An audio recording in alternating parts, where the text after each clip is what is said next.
चलिए, हम लोगों को पढ़ना था crystal field splitting in octahedral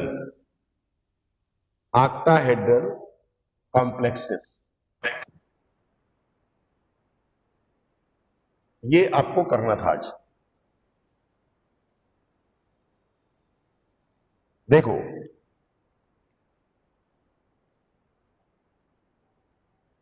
as we know that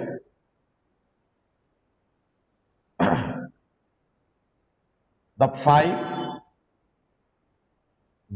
orbital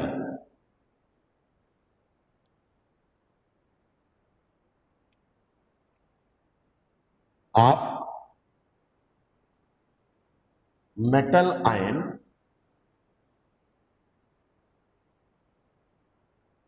are degenerate, that means remains at same energy level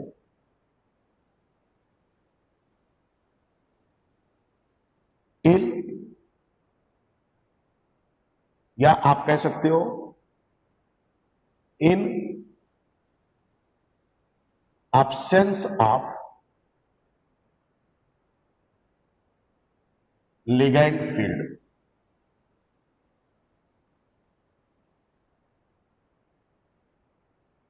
These d orbital are designated as, आप पढ़े हैं ये 5 डी, ऐसे हम लोग, ब्लैक मार्कर चाहिए, ये दे दो और ये भी लेते जाओ ना। देखो उस वाली क्लास में भी होगा ना, उसको ले लो। ब्लू ये ले लो, ये नया भी है। सुनो अखिल,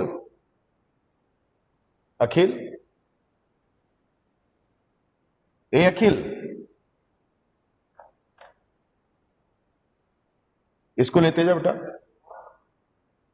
ये लेते जाओ, कह दो ब्लैक वाला ये एक यूज करें इसको। ठीक है,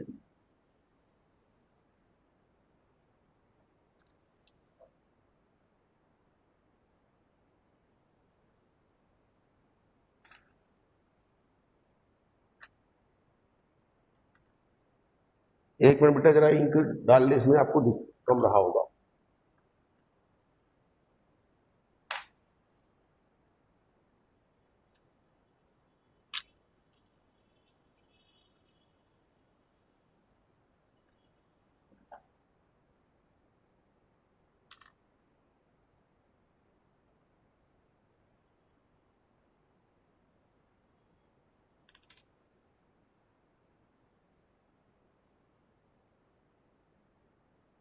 अभी भी देखो, पता नहीं आज करवा चौथ के व्रत हैं ये लोग, एब्सेंट है। घर से उठ करके इनको इतना टाइम लगता है बच्चों को, तो जब यहां बुलाएंगे तब समझ में आएगा कैसे उठ के आएंगे।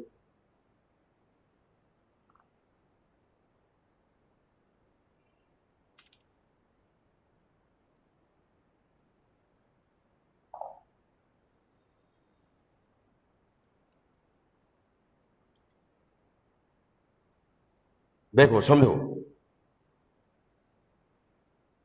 1 2 3 4 एंड 5, आप इसमें से एक का नाम लिखते थे, याद करो, D X Y, D Y Z, D Z X, D X square Y square, D Z square, ये आप लिखते थे। इनमें से जो आपके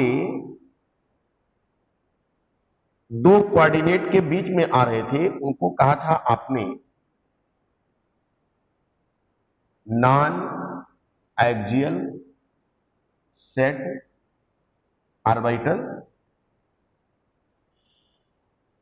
कौन कौन से, आप इनको बोलते थे, कौन कौन सा था ये?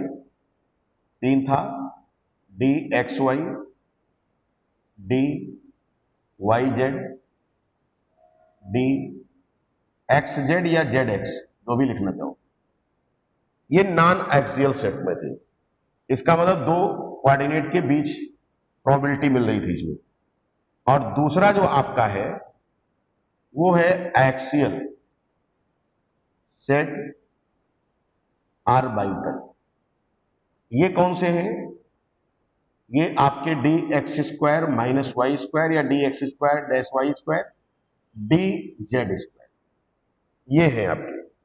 आप देखो यहीं से कहानी आप समझो। ये मेटल के पांचों डी ऑर्बिटल है जिन्हें दो सेट में डिवीजन किया गया है। किसके बेस पर? प्रोबेबिलिटी ऑफ इलेक्ट्रॉन फाइंडिंग के बेस पर। डबल डंबल शेप है, आप इनको मालूम है। आप देखो यहां पर मैंने एक पॉइंट बोला था कि एज वी नो दैट कर लेना यहां, the 5 D orbital of metal ion are degenerate, that means remains at same energy level, यानी इनकी एनर्जी लेवल ये सेम एनर्जी लेवल पर थे, इनकी energy same in absence of ligand field. जब तक कि लिगैंड फील्ड नहीं है तब तक इन पांचों की एनर्जी एक जैसी, यानी यहां पर किसी भी प्रकार का कोई डिस्टरबेंस अभी नहीं हुआ है। आप देखो, आप आगे क्या लिखेंगे हम लोग?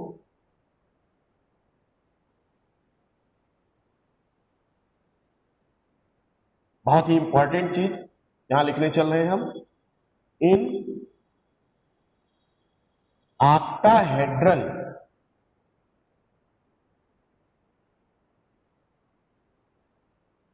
Ligand field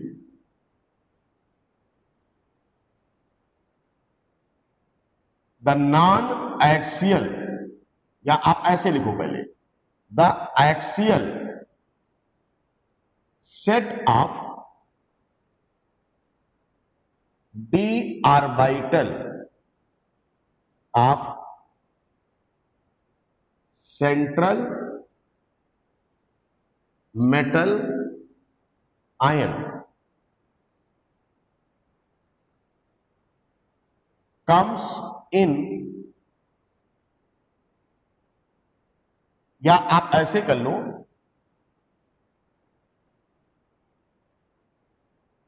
ion approaches directly to lone pair electron containing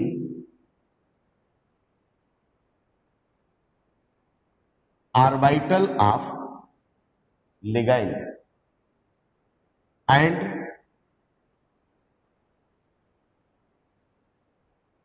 feels maximum repulsion। इस पर मैक्सिमम रिपल्सन होगा। As a result of this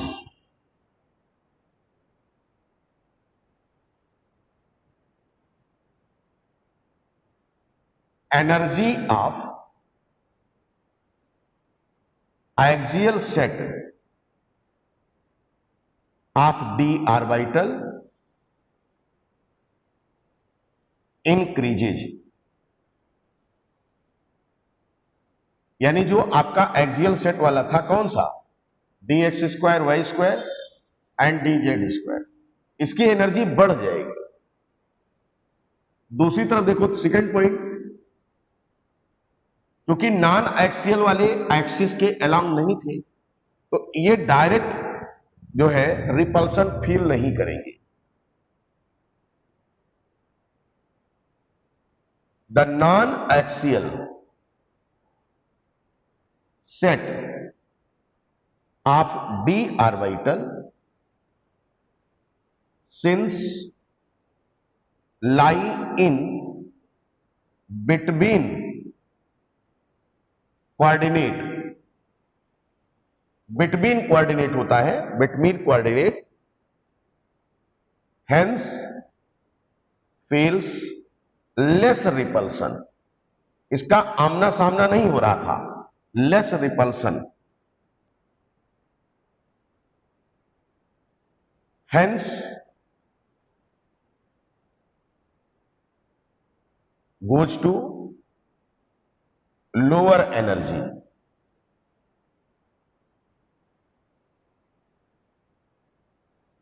यानी ये लोअर एनर्जी पर चले जाएंगे।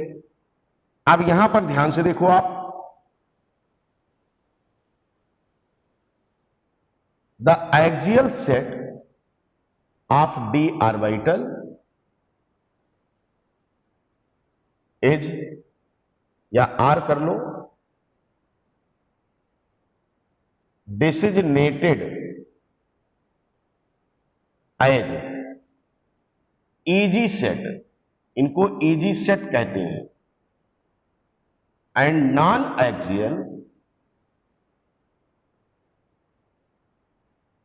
Axial set of d orbital are designated as T2G set. ये हो गया, यानी जो कभी पांचों सेम एनर्जी लेवल पर हुआ करते थे, उनमें से अब क्या हो गया, जो नॉन एक्सियल वाले थे उनकी एनर्जी, सर रिपीट कर दीजिए। फिर से देखो, यहां लिखा है the non axial set of d orbital, non axial का मतलब ये है दो कोऑर्डिनेट के बीच पर, ना x पर ना y पर, दोनों के बीच, since lie in between coordinate, hence feels less repulsion, और वो चूंकि उसका आमना सामना डायरेक्ट हो जाता था लिगेंड से, तो उस पर रिपल्सन ज्यादा हो रहा था, तो जिस पर रिपल्सन ज्यादा होगा उसकी एनर्जी बढ़ जाएगी, वो अप हो जाएगा बैरी लाइन से, और जो डायरेक्ट रिपल्सन फील नहीं कर रहा था वो हमारा लोअर एनर्जी पर चला जाएगा, और वो हमारा है the axial set of d orbital are designated as eg, small e small g, eg set, and non axial set of d orbital are designated as T2G set. यही इतना मैंने यहां लिखा हुआ है। इसका मतलब जैसे ही ऑक्टाहेड्रल फील्ड में पहुंचा, ये कहानी शुरू हुई। आइए देखते हैं ग्राफिकली इसको।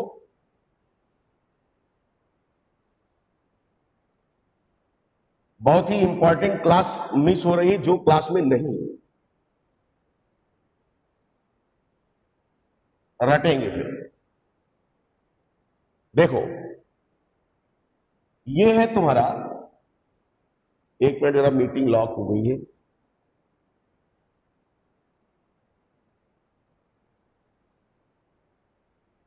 देखो ये आपका है M+N, मेटल आयन है, और ये जा रहा है, इसके पास पांचों डी हैं। पांचों डी कैसे दिख रहे हैं, सेम एनर्जी पर। देखो ये 1 2 3 4 3 2 5, ये है 5 डी जनरेट मतलब एनर्जी सेम d orbital, ये चल रहा है और कहां आना चाहता है, लिगैंड के फील्ड में। लिगैंड फील्ड कहां थी हमारी, ये थी, देखो एक लिगैंड यहां था, एक लिगैंड यहां था, एक लिगैंड ये था, एक लिगैंड ये था, एक लाइगैंड ये था, दूसरा लाइगैंड ये है, सब पर लोन पेयर है, electron access.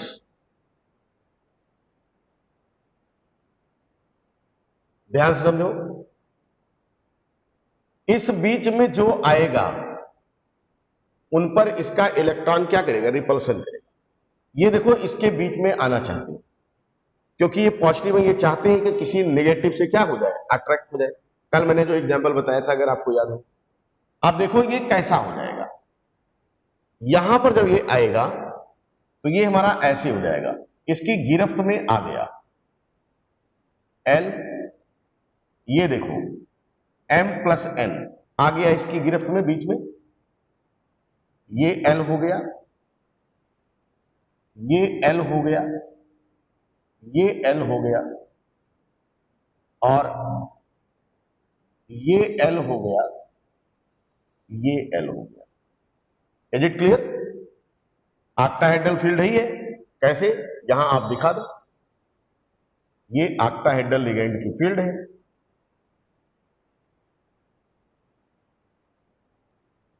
Octahedral ligand field.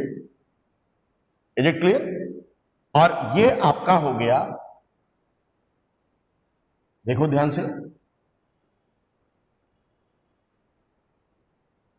ये आपका हो गया ऑक्टाहेड्रल क्या, कॉम्प्लेक्स। Is it clear? अब यहां पर जो ये घटना हो रही है, इसकी वजह से यहां पर देखो, जैसे ये इसके अंदर आया, इसमें आप बताएंगे इन दिस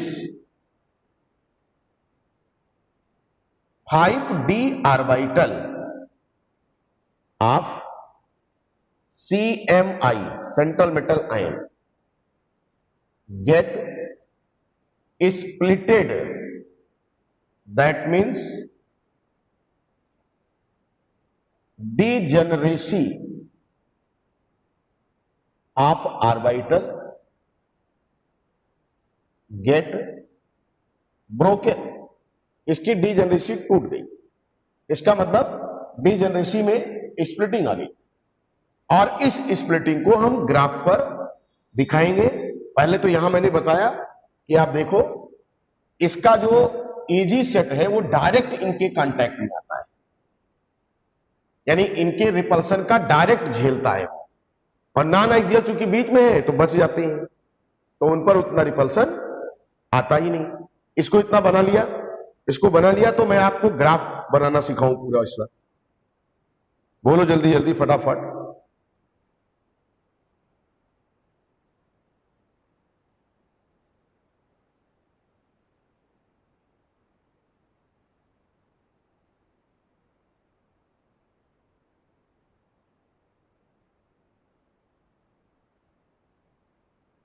बाकी लोगों का, मेरी बात आप तक पहुंच रही है? मैं जो कहना चाहता हूं समझ में आ रहा है? चलिए आप देखो, इसको हम ग्राफ पे दिखा रहे हैं, ऑर्बिटल की स्प्लिटिंग।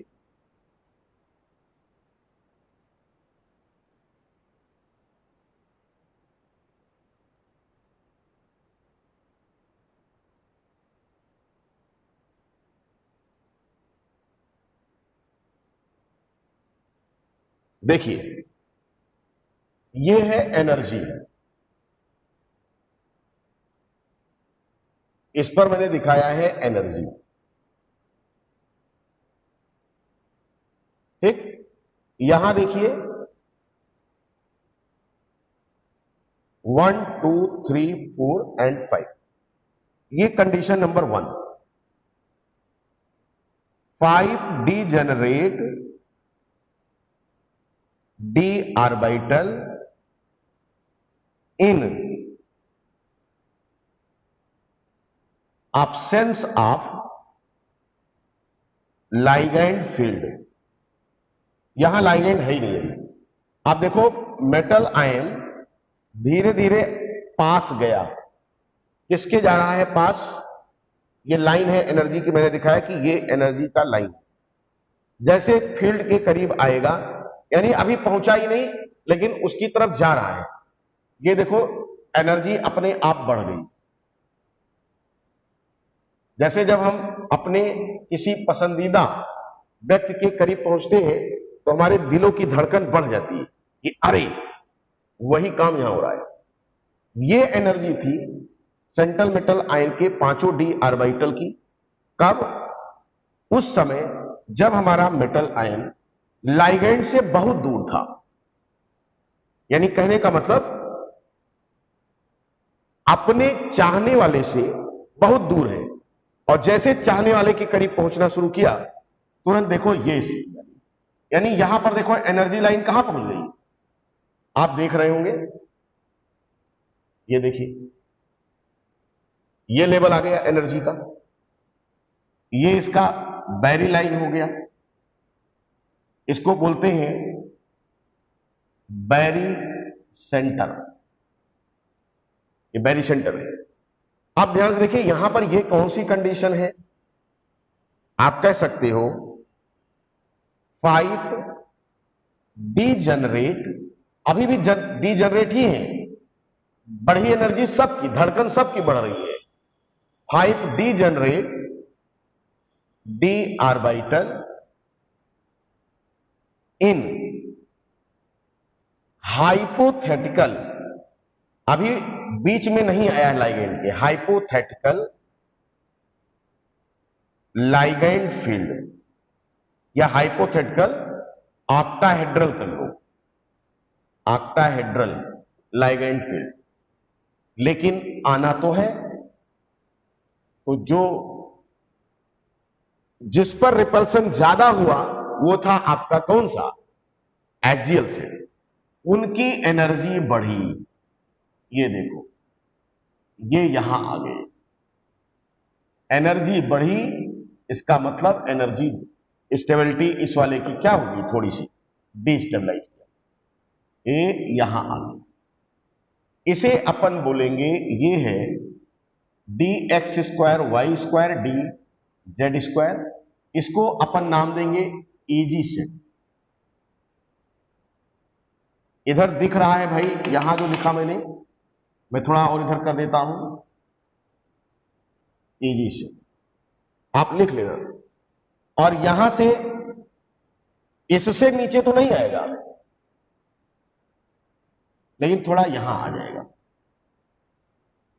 1 2 3 क्या है ये आपका है E2G से। अब अगर बात की जाए यहां और यहां में एनर्जी का डिफरेंस क्या आया, ये आया 0.6 डेल्टा नॉट, बैरी सेंटर से इतना ज्यादा हुआ है। और यहां पर बैरी सेंटर से ये जो आएगा, यहां जो देखोगे ये घटी है 0.4 डेल्टा नॉट। नेट अगर इनके दोनों के बीच में देखोगे, इनके बीच में पूरा कितने का होगा यहां से डिफरेंस, तो 0.6 प्लस 0.4 यानी आपका 1.0 डेल्टा नॉट। ये आपका है एनर्जी का कंसिडरेशन। और यहां अब हम बोलेंगे ये नंबर 3 की कंडीशन है, कौन सी, यहां लिखेंगे splitting of D orbital in octahedral ligand field. ठीक, और यहां पर ये पूरा ग्राफ हो गया आपका, आप लिख लेंगे क्रिस्टल फील्ड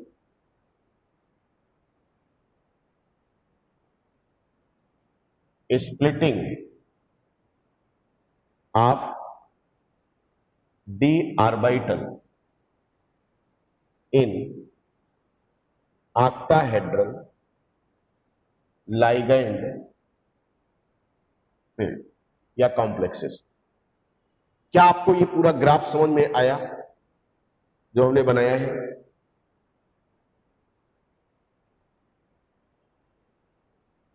रिप्लाई करो। सर एक बार समराइज कर दीजिए। हाँ, करूंगा करूंगा फिर से। आप पूरा कॉपी कर पाए हो बोर्ड पर जो लिखा है?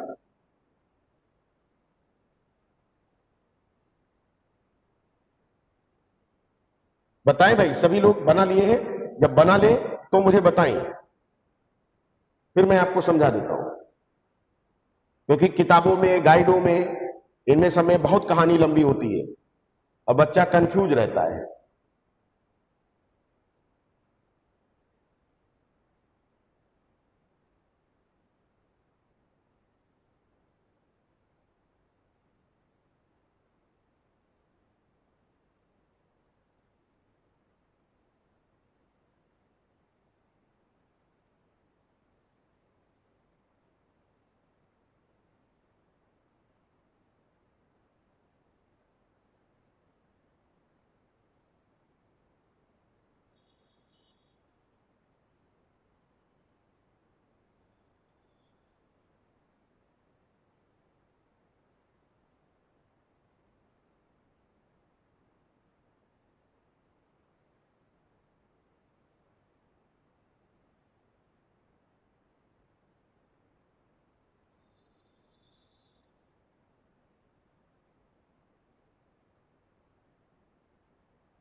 मैं एक बार लाइट बोर्ड पे चमक रही होगी, मैं उसको ऑफ करके रखता हूं, जिससे हो सकता है आपको देखने में थोड़ा सा।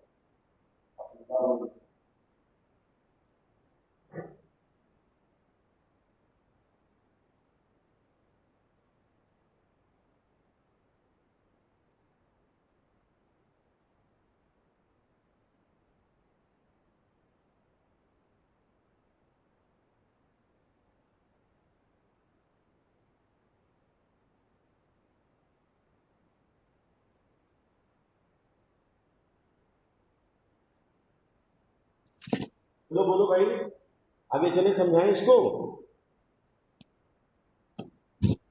रिप्लाई करो।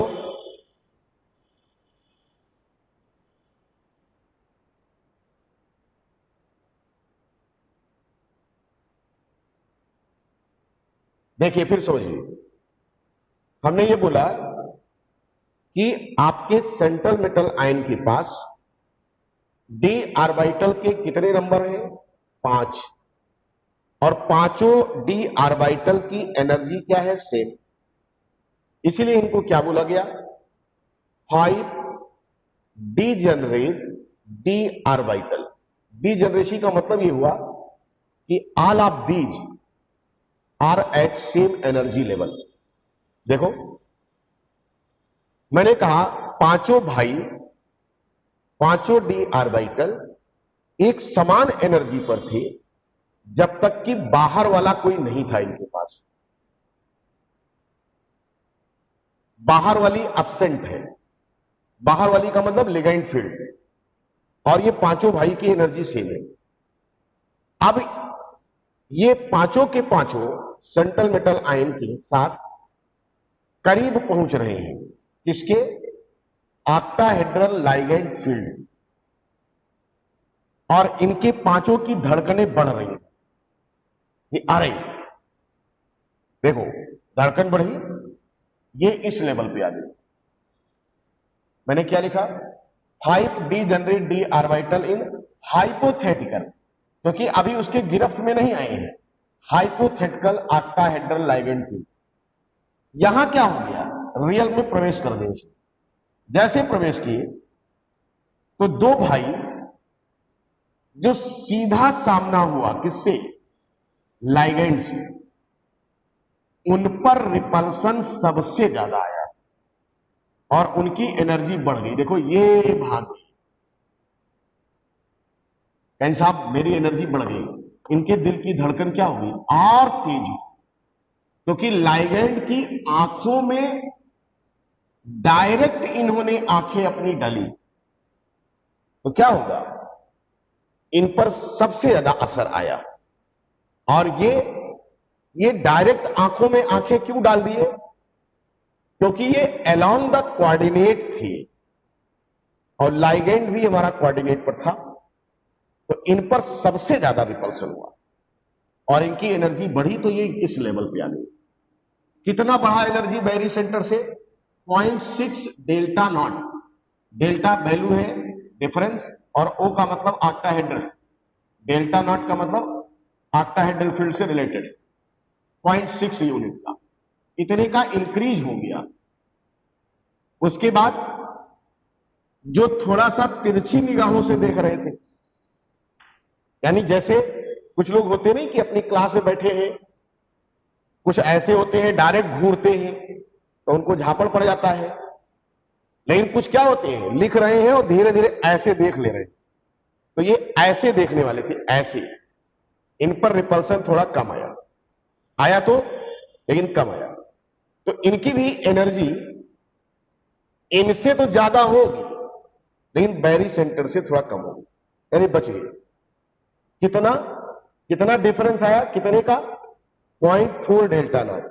ये लोअर पे गए हैं, तो ये T2G वाले हैं, यानी DXY, DYZ, DZX, और ये T2 मतलब EG वाले हैं। EG कहते नहीं AG, तो इन्होंने कहा था AGOG, तो इनकी एनर्जी बढ़ गई, इन पर सबसे ज्यादा मार पड़ी है, ये ऊपर चले गए, और इन पर भी पड़ी लेकिन थोड़ा कम, यानी ये इतना डिफरेंस है। यही आपका क्या है यहां लिखा मैंने, splitting of D orbital in octahedral ligand field, और यहां पर डीजेनरेसी खत्म होगी, और अब इलेक्ट्रॉन की जो फिलिंग होगी, मेटल आयन के डी ऑर्बिटल में जो इलेक्ट्रॉन थे वो हमारे इन दोनों सेट में भरे जाएंगे। तो पहले कहां भरेगा इलेक्ट्रॉन? आप बहुत समझो, पहले T2G में जाएगा और फिर कहां जाएगा? EG में जाएगा, क्योंकि आप बाबू ने क्या बताया था कि इलेक्ट्रॉन की फिलिंग क्या होती भाई? लोअर एनर्जी से हायर एनर्जी ऑर्बिटल में फिलिंग होती, पहले लो भरेगा फिर हायर भरेगा, ऐसे बताया। आप बताओ यहां पर किसी को कोई डाउट? क्रिस्टल फील्ड स्प्लिटिंग में डी ऑर्बिटल कैसे स्प्लिट कर गया, जैसे लाइगैंड के बीच में आया? चलो, और जो एनालॉजी मैंने बताया कि जो कोऑर्डिनेट पर थे वो डायरेक्ट आंखों में आंखें डाल रहे, तो उन पर रिपल्सन ज्यादा आया है, और जो थोड़ा कन अखिया देख रहे थे किनारे किनारे से, उन पर थोड़ा कम आया, और वो यहां से नीचे आ गए और ये यहां से। इस तरीके से डी जनरेसी हमारे डी ऑर्बिटल की ब्रेक हो गई, यानी जो पांचों भाई किसी समय लाइगैंड की अनुपस्थिति में सेम चीजें शेयर कर रहे थे, अब वो पांचों भाई क्या हो गए? अलग अलग हो गए। कहते नहीं कि घर में जब से ये आई है तब से क्या हो गया, सारे उसमें क्या हो गया, बिखराव हो गया। ऐसे समझना आपको कभी नहीं भूलेगा। आप बताओ बच्चों, क्या आप मेरी भावनाओं को समझ पा रहे हैं जो मैं आपको समझाना चाहता था?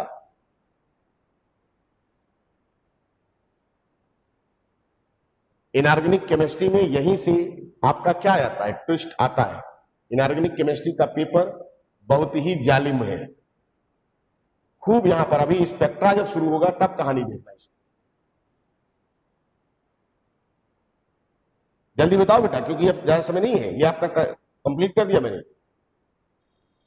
आपका हैंडल फील्ड में थोड़ा सा लिखाऊंगा बस हो जाएगा आपका। बोलो, चले आगे।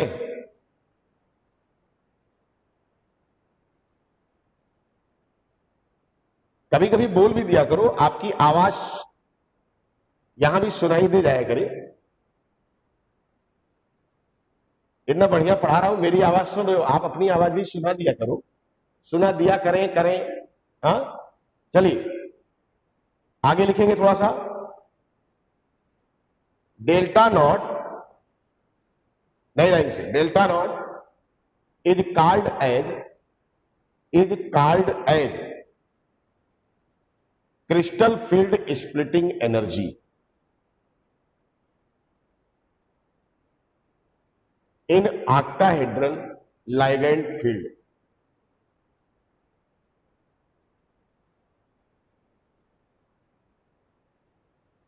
Full stop. The energy is also measured.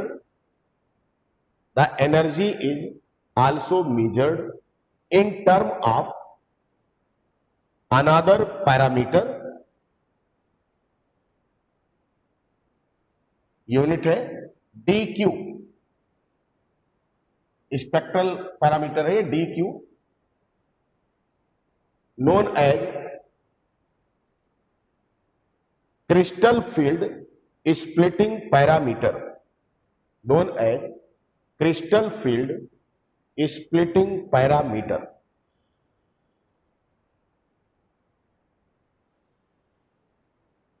Crystal field splitting parameter. Full stop. Both the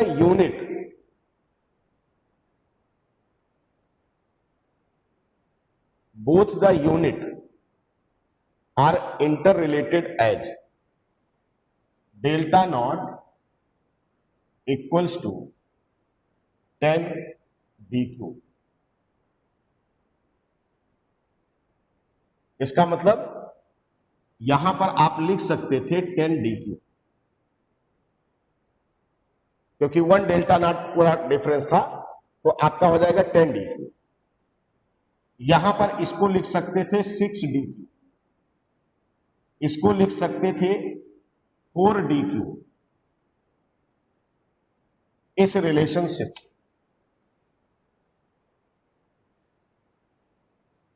full stop.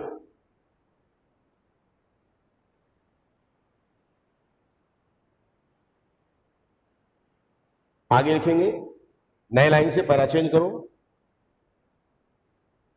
For a given central metal ion, for a given central metal ion and for a given geometry,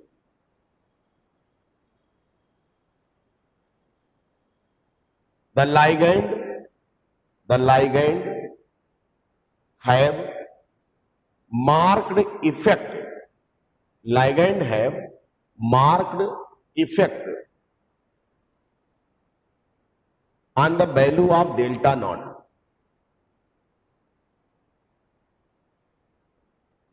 Delta naught. Full stop. Some ligand produce greater crystal field splitting. Some ligand produce greater crystal field splitting than other. Full stop. The ligand which produce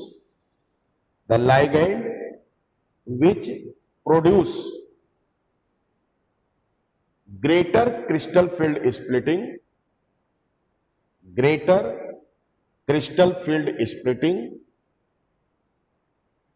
are called strong ligand,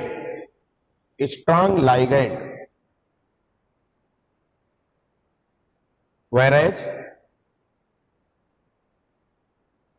the ligand which produce less crystal field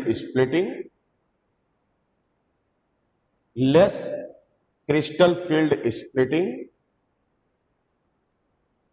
are called weak ligand.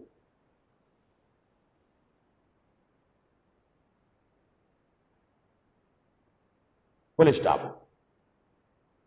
On the basis of crystal field splitting energy, on the basis of crystal field splitting energy,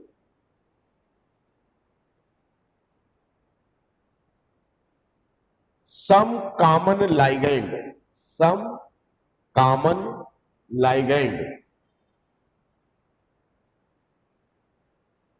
are arranged in the increasing order of their field strength, in the increasing order of their field strength, full stop. It is called spectrochemical series. It is called spectrochemical series.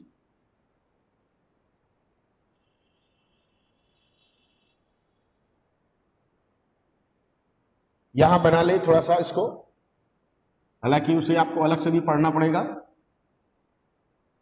Spectrochemical series को। लिखते चलेंगे आई minus से greater होगा B are minus, ऐसे लिखते चलो greater बनाते हुए, सी एल माइनस, उसके बाद एफ माइनस,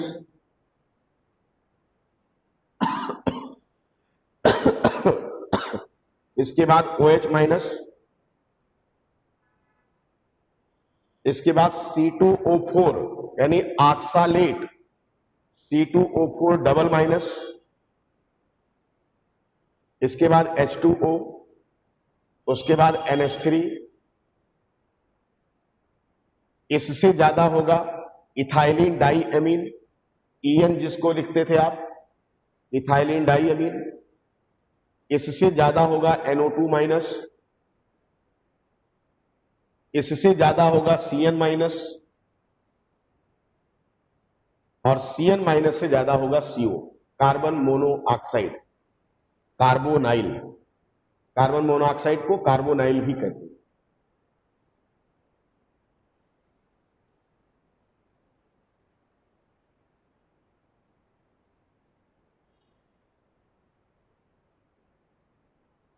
फुल स्टॉप। नए लाइन से again, the geometry of an octahedral system, the geometry of an octahedral system shows that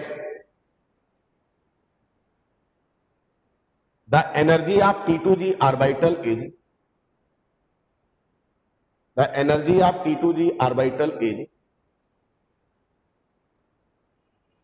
0.4 delta naught,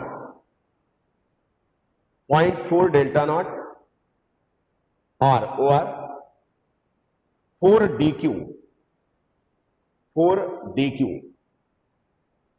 lower than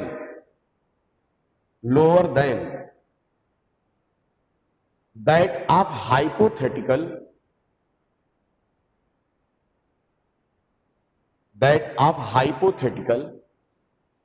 degenerate d orbital, hypothetical degenerate d orbital, whereas the energy of EG orbital, whereas the energy of EG orbital is 0.6 delta naught, 0.6 delta naught or over 6 dq higher than that of hypothetical degenerate d orbital.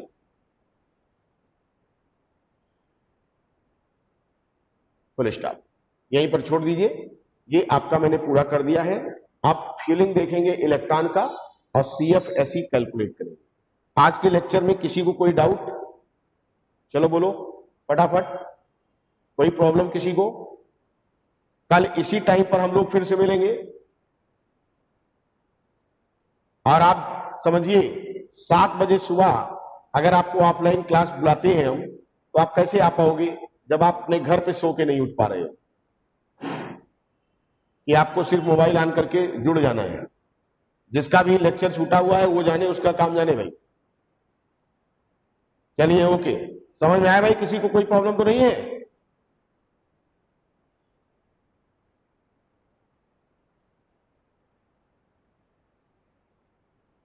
Okay, चलिए।